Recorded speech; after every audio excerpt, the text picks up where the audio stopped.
Ce n'était pas prévu, mais je reviens vers vous, car nous n'avons pas atteint notre objectif qui est, je vous le rappelle, de trouver 48 000 € avant le 10 juillet, date coup près. TV Liberté est la première chaîne alternative de France. TV Liberté, c'est une communauté indépendante, libre. C'est un môle de résistance. Avec TV Liberté, plus personne n'est seul. Vous n'êtes pas seul.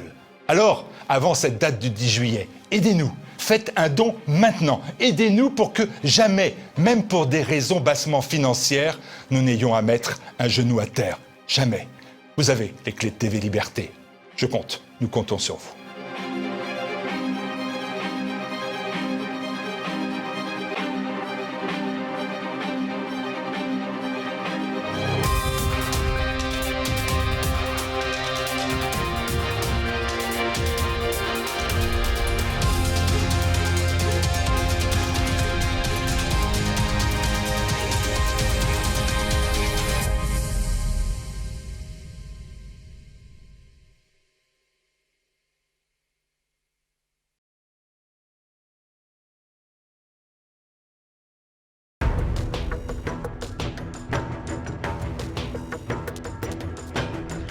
Et pour ce Zoom, nous allons parler d'Europe, puisque je reçois un historien, mais aussi président du Parti des Européens, Thomas Ferrier. Bonjour Thomas Ferrier. Bonjour. Alors vous êtes, et vous ne cessez de demander, à travers vos propos, vos écrits, vous demandez aux Français de retrouver leur européanité.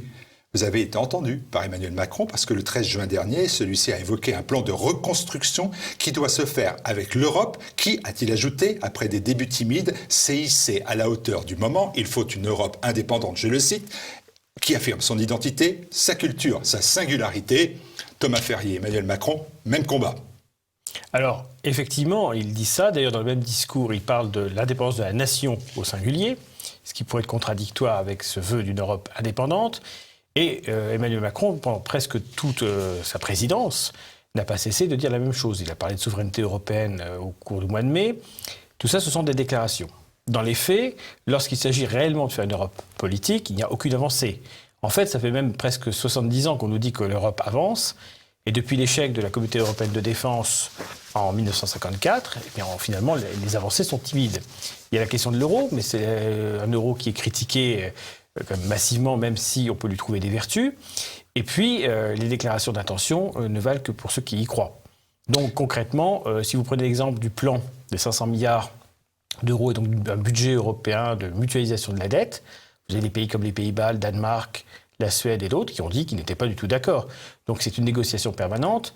Le couple franco-allemand, de toute façon, ne s'entend plus depuis, on va dire, l'époque Mitterrand-Kohl, où après Mitterrand-Kohl, les relations étaient beaucoup plus compliquées avec Chirac et Schröder, avec Sarkozy et Merkel, et il n'y a pas de raison de penser que Macron et Merkel s'entendent bien.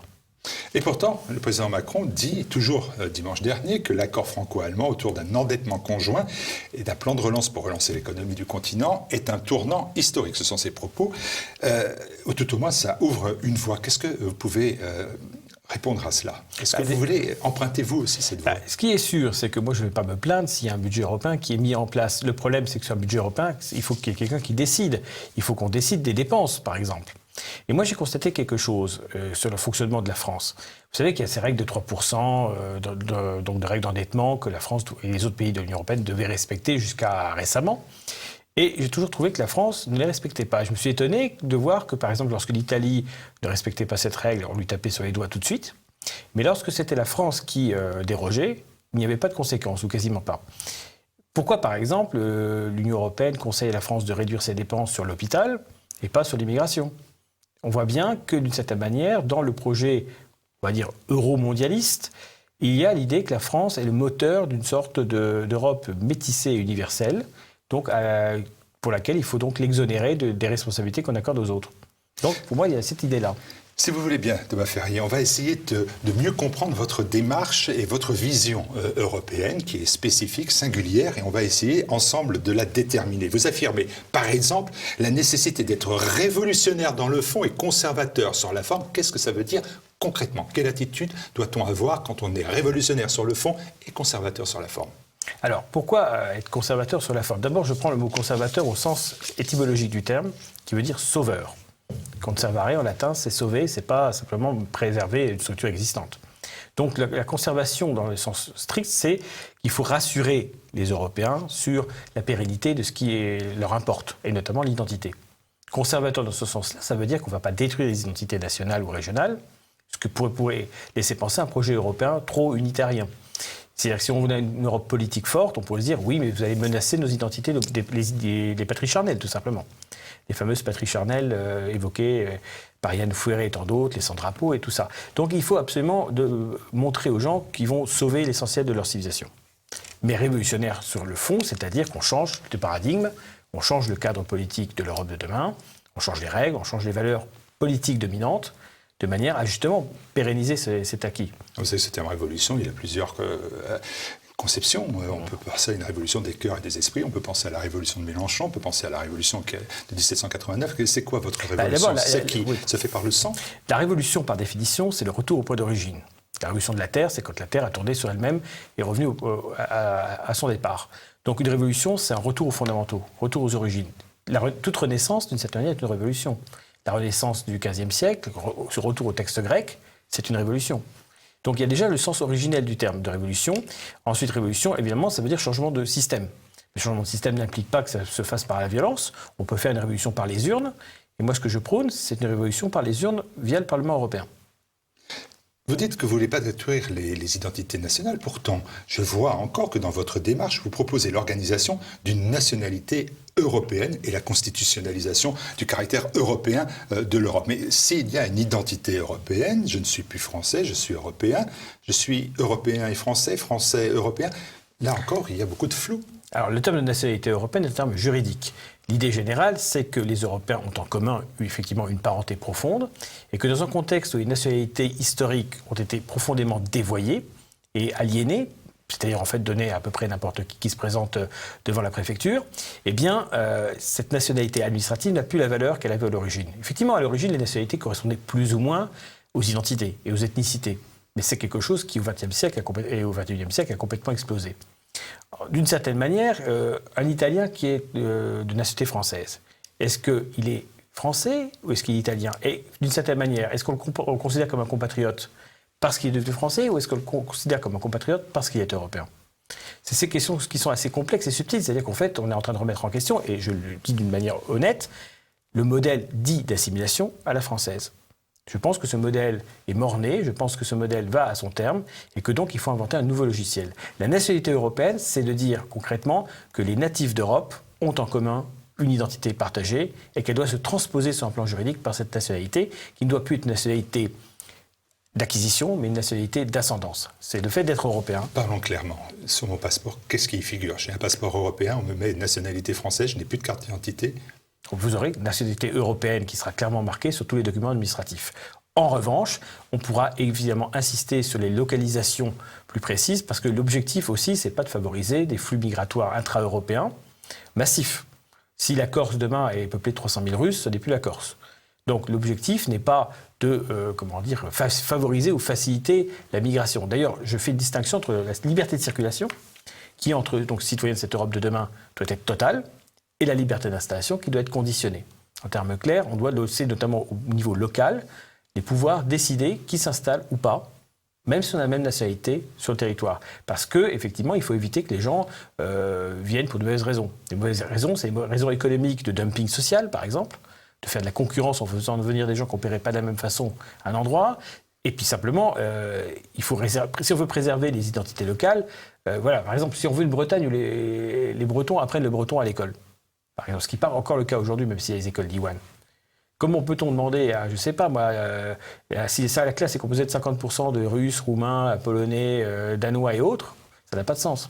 Si on veut une Europe européenne, il faut aussi admettre une Bretagne et une France qui correspondent à l'identité native qui a été la sienne pendant des siècles. Donc, il ne faut pas faire n'importe quoi. La nationalité européenne, c'est la même pour tous, parce qu'elle donne les droits qu'on veut pour les citoyens de l'Europe de demain, et des droits exclusifs, en échange de devoirs exclusifs. Et de toute façon, c'est un sacrifice qui est nécessaire parce qu'on ne peut pas sauver les nationalités existantes. Le prix juridique et politique pour le faire est trop complexe. Une nationalité qu'on a donnée à n'importe qui, c'est compliqué de l'enlever. En revanche, une nouvelle nationalité, on peut choisir de restreindre son adhésion, tout simplement. Das ist sehr cher. C'est très dur de penser que demain on puisse abandonner la langue française pour une langue qui serait la langue allemande, par exemple, ou la langue anglaise. C'est pas le principe qu'on défend, en tout cas. Il y a, aujourd'hui, en Europe, il y a, on va dire, 6 grandes langues enseignées à l'école, qui sont essentiellement donc, le français, l'anglais, l'allemand, l'espagnol, l'italien et le russe. C'est d'ailleurs 6 grandes langues de culture européenne qui ont une grande littérature. Ce qui ne veut pas dire que les langues que je n'ai pas citées n'ont pas de littérature et n'ont pas de grande culture. Mais au niveau de l'impact civilisationnel des 6 langues dont je parle, il n'y a pas d'équivalent. Donc, en fait, l'objectif, c'est que les gens, que ce soit en Bretagne, en France, en Allemagne ou ailleurs, parlent d'abord la langue locale, quitte à ce que ça ne soit pas le français en Bretagne ou en Corse. Hein. Ça pourrait ne pas être le français, mais ça serait au moins le corse et le breton. Et ensuite, une grande langue d'Europe, et à terme, mais seulement à terme, une langue unitaire qui n'aurait pas vocation à se substituer aux langues natives, mais qui permettrait... Alors, pas l'anglais, pas l'allemand, pas les langues existantes, parce qu'on ne va pas favoriser un groupe par rapport à un autre. Ce qui tombe bien dans l'histoire... C'est pas l'espéranto. Alors, l'espéranto, ça aurait pu, mais je veux dire, pourquoi non? Pour l'espéranto, non, parce que c'est une langue artificielle créée par un Polonais au 19e siècle, et même si c'est une langue qui est assez simple, trop simple d'ailleurs à mon goût, c'est pas une langue qui a un enracinement. Moi, je ne veux pas d'un volapuc, comme disait De Gaulle. Alors, c'est quoi? C'est le grec? Donc, il y a une langue qui est... L'histoire est bien faite, c'est que les Européens ont en commun des langues apparentées, ce qu'on appelle les langues indo-européennes. C'est le cas, à part les Hongrois, les Finnois et quelques peuples du Caucase ou les Basques. Donc, on a, depuis 2 siècles, reconstitué cette langue originelle par les meilleurs grammairiens, depuis Franz Bopp, 1853, grammaire des langues indo-européennes jusqu'à aujourd'hui. Et donc, c'est simplement cette langue-là qu'il faut réactiver, ce qui rappelle d'ailleurs le projet de l'hébreu en Israël, qui n'était pas la langue parlée d'ailleurs par les anciens judéens à l'époque de Hérode, hein, puisqu'ils parlaient araméen, mais c'était la langue religieuse. Et donc, ils ont réussi à faire que cette langue soit la langue nationale de leur pays. Il y a le cornique, notamment dans les Cornouailles britanniques, qui est une langue celtique qui avait disparu, qui est en train de renaître de manière assez intensive. Donc on reprend la langue originelle de nos ancêtres, qui en plus, je vais prendre un exemple très simple et très concret. Alors voilà la dimension de la révolution. Hein. Voilà. Par exemple, un mot comme l'ordinateur. Il n'y a pas plus moderne qu'un ordinateur, ça n'existait pas à l'époque des Indo-Européens. Bon, mais l'ordinateur, computer en anglais, on a 3 racines indo-européennes, comme, avec, pou, donc poutere en latin, peu, c'est penser, et terre, ce qui permet de... Donc, en proto-indo-européen, en indo-européen, ça donnerait comme peut-être. On est très proche du mot moderne. Et on pourrait faire ça pour tous les mots essentiels, puisque toutes nos racines, tout nos vocabulaire vient des Indo-Européens. Dans la difficulté de votre démarche, évidente, néanmoins, vous prenez une démocratie intégrale. Mais alors, pour aboutir à cette démocratie, vous proposez un temps de plusieurs années, un passage par une république de type autoritaire. Et là, je me dis, est-ce que les Français sont capables, ne serait-ce qu'un temps, d'entendre cette proposition autoritaire, tyrannie, dictature, fascisme, etc. Alors, d'abord, cette démocratie autoritaire, ce qui est un terme qui est accepté, y compris pour la Russie actuelle. Hein. Le terme de démocratie autoritaire nuance la chose. Autoritaire au sens de Cincinnatus, par exemple, qui prend le pouvoir à Rome lorsque la situation l'impose et qui ensuite quitte le pouvoir 6 mois après pour retourner à son champ. Ça existe en français, ça s'appelle la dictature républicaine, c'est l'article 16 de la Constitution française, que le général de Gaulle a voulu mettre dedans. Donc ça existe déjà. C'est pas autre chose que ça. C'est-à-dire que le problème, c'est que vous avez un cadre politique qui change. Il faut absolument que l'autorité soit maintenue, parce que sinon les gens font n'importe quoi, et c'est logique. On passe d'un cadre à un autre. Et c'est vrai quand on est passé du franc à l'euro, c'est vrai quand on passe d'un système à un autre, il faut contrôler. Ce n'est pas plus compliqué que ça. Le temps de la rédaction de la Constitution européenne, il faut bien quand même que les forces de police fassent leur travail. Au cas où il y aurait une agression d'un pays tiers comme la Turquie, il faut bien que des possibilités d'action militaire qui aient lieu. Donc il est forcé qu'il y ait une période temporaire de mise au point et de mise à plat des choses. On ne peut pas faire voter, par exemple, la Constitution européenne si on n'a pas défini la nationalité européenne. Il faut définir qui a le droit de voter cette Constitution. Ça prend du temps. Donner la nationalité à des gens et ne pas la donner à d'autres, avec les conséquences que ça peut impliquer, c'est-à-dire des réactions des pays émetteurs qui disent « mais pourquoi vous ne donnez pas la nationalité européenne à ces personnes-là » Des pressions internationales, il y a tout ça. On a besoin, à un moment donné, de prendre des décisions rapidement. On ne peut pas se permettre de faire voter 50 000 amendements par mois. Donc il s'agit d'une période, pour qu'on ait la démocratie intégrale, il faut passer par une démocratie autoritaire temporaire. En fait, ne pas le dire, ce serait une faute, parce que ça serait laisser penser qu'on est prêt à prendre le risque d'une forme de chienlit, parce qu'on n'est pas capable de prendre ses responsabilités.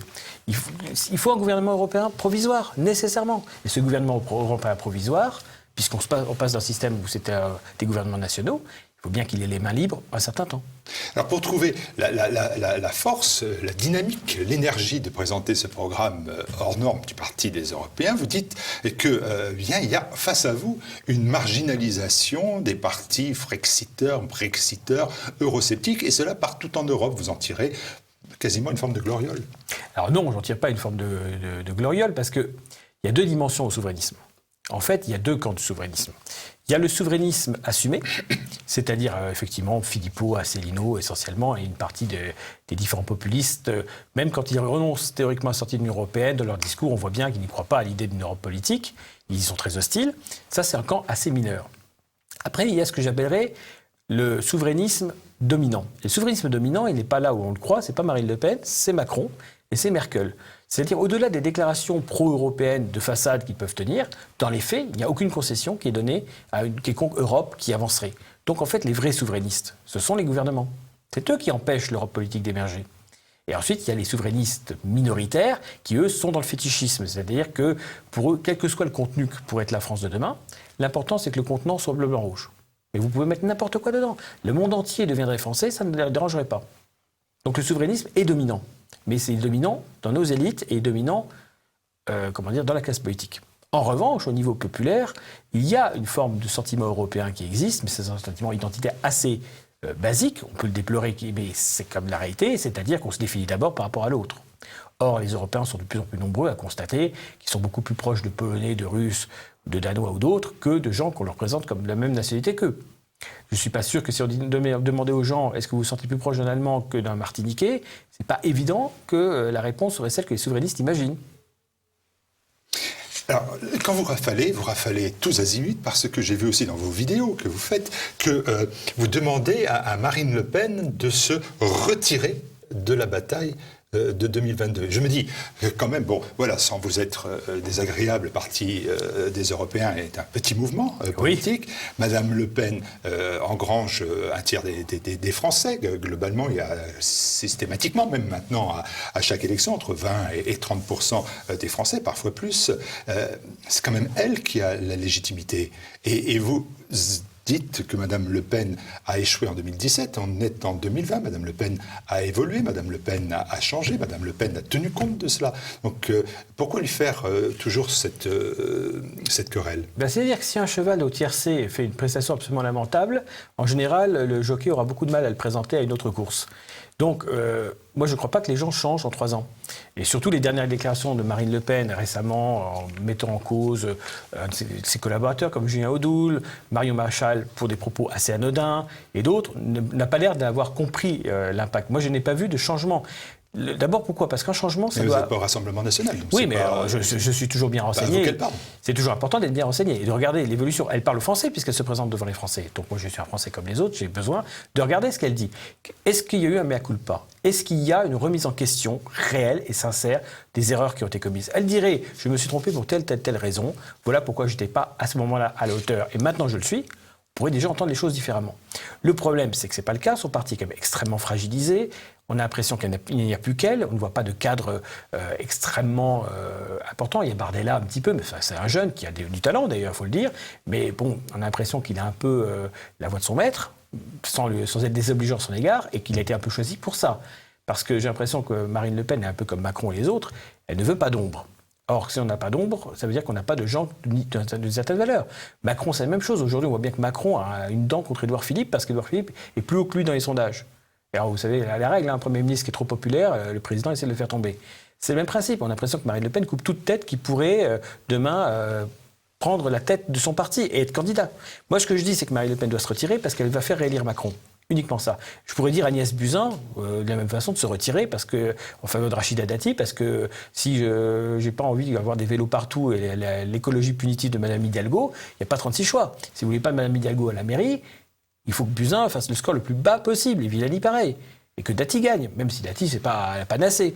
C'est un peu la même chose. Si vous ne voulez pas Macron en 2022, Marine Le Pen, Macron a bien compris qu'elle allait lui permettre d'être réélu. Alors on pourrait se dire, oui, mais après tout, sait-on jamais, peut-être qu'il se fera prendre à son propre jeu, et qu'à la grande surprise, Marine Le Pen gagnera. Mais le problème de Marine Le Pen, comme son père jadis, c'est-à-dire qu'elle n'a personne pour gouverner. Parce que demain, imaginons qu'elle gagne les présidentielles par un papy-voise qui perd sa maison à nouveau, enfin, quelqu'un qui a un drame qui fait que les gens n'en peuvent plus. Un rappel de 2002. Hein. Voilà. Admettons qu'elle passe la barre des 50. D'abord, il peut y avoir un effet, parce qu'on ne sait pas comment ça peut se passer. On parle d'un parti populiste de droite qui a été diabolisé pendant des années. Donc il peut y avoir un phénomène de réaction des gens, de peur, qui sera évidemment instrumentalisé et manipulé par le pouvoir, par l'ex-pouvoir et par les médias. Donc on peut avoir une législative où, pour la première fois, le président élu n'a pas de majorité. Ça peut arriver également, parce qu'il va falloir être très crédible rapidement. Est-ce qu'elle trouvera des alliés ? Elle n'en a pas, parce que finalement, même on a vu avec Dupont-Aignan en 2017, même le peu d'alliés qu'elle a, elle ne les ménage pas. Donc c'est un parti qui est très seul, qui est très isolé. Donc elle gagnerait qu'elle ne pourrait pas gouverner. Si elle gagnait, elle perdrait le pouvoir à mon avis dans les 6 mois. Elle n'aurait peut-être même pas de majorité parlementaire. Donc je pense que de toute façon, ça serait une victoire à la Pyrrhus. Mais de toute façon, je l'exclus, parce que j'ai regardé la cartographie des gens. Son programme sur l'économie est beaucoup trop faible. Les ambiguïtés sur l'euro ont été partiellement levées, mais de manière insuffisante. Elle est trop dans la critique de l'Union européenne en permanence. Elle a toutes ses affaires derrière elle. Il y a ces affaires des assistants parlementaires au Parlement européen. Il y a l'affaire qui vient d'aboutir sur le financement de son parti politique. Il y a d'autres affaires encore. Donc elle n'est pas en position de force. C'est-à-dire qu'aujourd'hui, les gens qui regardent la situation se disent que c'est la catastrophe. Si avec moi à dire, si j'étais tout seul à dire Marine Le Pen c'est une catastrophe, il faut qu'elle se retire. Rochedi a dit qu'il fallait que ce soit Charles Gave. Je suis sceptique sur Charles Gave, mais la démarche de Rochedi de dire de toute façon Marine Le Pen va perdre, est à mon avis fondée. Et il n'est pas le seul. Certains essaient de mettre en avant Stéphane Ravier 2022. Ravier n'ira pas. Pourquoi ? Parce que s'il commençait à montrer le moindre sentiment de pouvoir se mettre en position, je pense que sa carte serait résiliée assez rapidement. Donc, de toute façon, aujourd'hui, on sait très bien qu'on n'a aucun moyen d'empêcher Marine Le Pen d'être candidate. La seule chose qu'on pourrait dire, c'est d'elle-même, elle n'y aille pas. Et c'est ça que je vais l'inviter à faire. Ou qu'on la soutienne pour gagner. Enfin, pour appuyer définitivement votre point de vue, vous avez fait récemment cette déclaration « Nous ne sauverons pas notre civilisation avec un logiciel idéologique qui échouait en 1920 et en 1950 ». Qu'est-ce que vous entendez par là ? Qu'est-ce qui a échoué en 1920 en 1950 ? Je veux dire que le cadre dit de l'Europe des États-nations, parce que je ne dis pas que c'est l'Europe des nations, le terme pour moi politiquement ne veut rien dire, c'est l'Europe des États-nations. L'Europe des États-nations est née en 1815 par l'échec de Napoléon à penser l'Europe unie. Il n'a pas été capable de faire ça, il l'a compris seulement en 1816 à Sainte-Hélène, où il avait du temps pour méditer. Donc il s'est rendu compte qu'il avait raté l'Europe. S'il avait voulu faire l'Europe, il aurait traité les Russes comme des Européens comme les autres, il leur aurait apporté le code civil, le code pénal, cassé le servage, et à ce moment-là, le peuple russe se mettait derrière lui comme les autres. Bon. Et Hitler aura fait d'ailleurs la même erreur avec les différences d'époque. Donc l'idée générale là-dessus, c'est que l'Europe des nations, des États-nations est née au Congrès de Vienne en 1815, et d'une certaine manière est plus ou moins mort en 1918 avec le traité de Versailles. Et donc on reste toujours dans ce logiciel-là. Dans les années 20, on était dans le même logiciel, les années 20 et 30. Dans les années 50, on était dans le même logiciel. Et en 2020, on est dans le même logiciel. C'est-à-dire qu'on est toujours dans cette idée que l'Europe du 19e siècle est le cadre politique adapté à des enjeux du 21e siècle qu'on ne connaissait absolument pas. La démographie africaine, je crois en 1914, il y avait 100 millions d'Africains. Et il est possible qu'on en ait 4 milliards d'Africains en 2100. Le contexte n'a rien à voir. Il y a eu 14-18, 39-45, on a ruiné notre propre civilisation.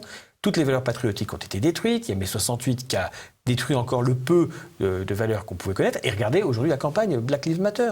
Aujourd'hui, la civilisation européenne est attaquée comme jamais dans son histoire n'a été attaquée par la trahison de ses propres élites, ce qui est inédit, par des Européens dévoyés qui pensent qu'en s'autodétruisant, ils vont rendre service à l'humanité alors qu'ils ont apporté 95% des découvertes scientifiques depuis le Moyen-Âge. Et donc, c'est une attaque générale qui est menée contre le monde européen, de l'intérieur et de l'extérieur. Le monde entier, d'une certaine manière, veut que l'Europe disparaisse. Qui peut croire que ces 50 millions de Français et 78 millions d'Allemands qui demain seront 75, puis 72, ou même les 140 millions de Russes aujourd'hui, qui peuvent faire face ? Aujourd'hui, on n'a pas le choix.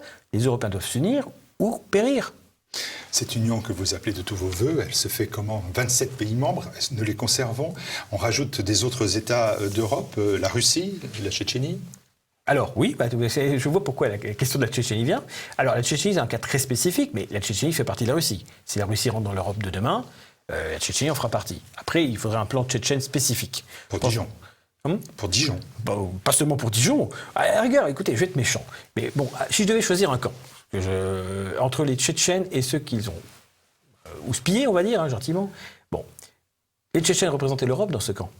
Et le camp en face ne l'était pas. Donc si je devais être méchant, je choisirais les Tchétchènes.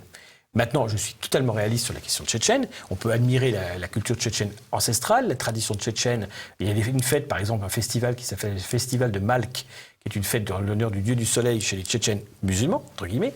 C'est-à-dire qu'ils ont quand même leurs vieilles racines païennes et pagano-chrétiennes en dessous, sous-jacentes. Le problème, c'est qu'ils ont été déportés par Staline dans les années 50, peuple puni, enfin les années 40, en 46. Ils n'ont pu revenir chez eux que sous Khrouchtchev, donc déjà un peuple déraciné, ça ne lui rend pas service. Et par ailleurs, la Russie a voulu absolument garder la Tchétchénie. Donc Doudaïev, qui était un des premiers chefs tchétchènes, était un homme de l'armée rouge laïque et moderne. Il a été tué. Et les financements derrière américains, wahhabites de l'Arabie Saoudite et compagnie, ont au fait de réislamiser ce territoire. Et Poutine, qu'est-ce qu'il a fait? Il ne voulait plus d'attentats à Beslan ou à Moscou. Ben, il a négocié avec les islamistes. Il a choisi un clan islamiste, celui de Kadyrov, contre les autres islamistes, en disant tu fais ce que tu veux là où tu es, mais je ne veux plus d'attentats. Le contrat est respecté, Kadyrov respecte sa parole. Seulement, il y a une réislamisation de la Tchétchénie, qui amène à des attentats comme à Boston, où c'était 2 Tchétchènes qui étaient responsables, qui amène des combattants tchétchènes en Irak, en Syrie, dans le camp de Daesh. Et donc, il y a un problème tchétchène. Mais ce problème tchétchène, c'est parce que les Russes n'ont pas trouvé la solution pour respecter l'identité tchétchène. Parce que je pense que les peuples d'Europe ne demandent que du respect. Et si les peuples de Tchétchénie et d'Ingouchie, par exemple, ou du Daghestan, avaient vu leur identité protégée, renforcée par l'État russe, ils n'auraient, un, pas voulu l'indépendance, et deux, ne seraient pas tombés dans le piège de cet islamisme, de toute façon instrumentalisé. Même des Géorgiens musulmans, parce qu'il y a des Géorgiens musulmans, ça existe en Géorgie, étaient manipulés par les services américains. C'est une réalité.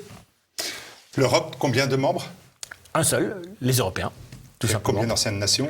Toutes celles qui composent l'Europe, c'est-à-dire de l'Islande à la Russie, en passant par l'Albanie, la Bosnie, et je fais exprès de citer ces pays, évidemment, parce qu'ils sont supposés musulmans, ou en partie musulmans, alors que c'est beaucoup plus compliqué que ça. C'est l'Europe intégrale. Par contre, pas de Turquie, évidemment. Je n'interdis pas cependant que dans un futur hypothétique, bien évidemment, une action de l'armée européenne à la frontière de la Thrace puisse être imaginée, puisqu'en 1913, ça a échoué par les divisions nationalistes, pour rappeler à nos amis que les Serbes, les Bulgares et les Grecs étaient en train d'écraser la Turquie définitivement et de la repousser en Asie, et que pour des raisons locales de bagarre, la Turquie a réussi à préserver une partie de la Thrace et Constantinople. Je rappelle que M. Erdogan veut non seulement maintenir les minarets qui sont construits sur la fameuse Sainte-Sophie, mais veut rouvrir Sainte-Sophie en tant que mosquée, ce que Mustafa Kemal Atatürk avait empêché. C'est amusé.